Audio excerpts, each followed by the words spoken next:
being a Republican lieutenant governor and presiding over the Senate, and of course that body included my big brother.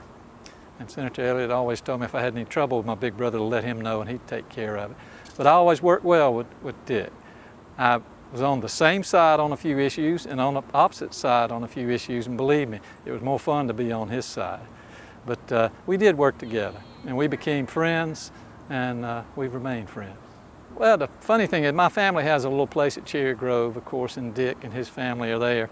And going in on Sea Mountain Highway, there was a place called the Biscuit Shack, and a lady named Boots owned it and ran it. She passed away a few years ago, wonderful lady. But she took cash only, no credit cards, no checks. And I used to kid her about it, but she didn't change it. So I told Dick Elliott about it. He said, you tell Boots that you know Dick Elliott, and tell him to take your credit card. Well, I went in one Saturday, I went up to pay, and I told Boots, I said, Senator Elliott said that if I mentioned his name, you'd take my credit card. She said, you tell Dick Elliott to mind his own business. And I paid my cash, started to walk off, and Boots said, Mr. Peeler, I want you to know I love Dick Elliott. And I told her, I want you to know I do too. And I do. And I'm proud to call him my friend. I know some of Dick's family, wonderful people, and his sister, Mary Jones, who was an educator, and I met her when I was on the school board in Cherokee County. And I met her really through my mom, who was a retired elementary school principal. And of course, Dick grew up in Cassett, South Carolina, and one thing I've always admired about him, he's never forgotten where he came from. And I can tell you, when he would get on an issue, he knew how to get something passed, and he also knew how to keep something from getting passed that he didn't like.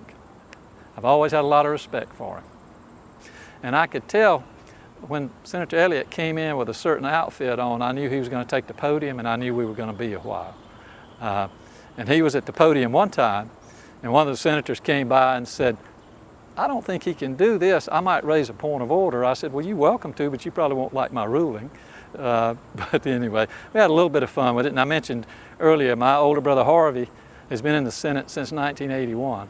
And Dick told me anytime I had trouble with him, let him know, and he'd call our mother. But you could tell, I'm telling you, whenever he took the podium, he might be a while if it was something he really cared about. But he worked behind the scenes too, and he did work with Democrats and Republicans across the aisle to get the job done.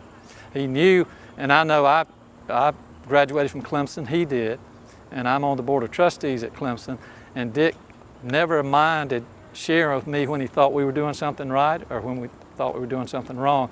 And one of the best days I had, I went down to Horry County one day and spent a day with him, rode around with him, and he told me some of the story about how when he went to Clemson and would come back and forth and hitchhike back and forth. And really it's an Horatio Alger story if there ever was one.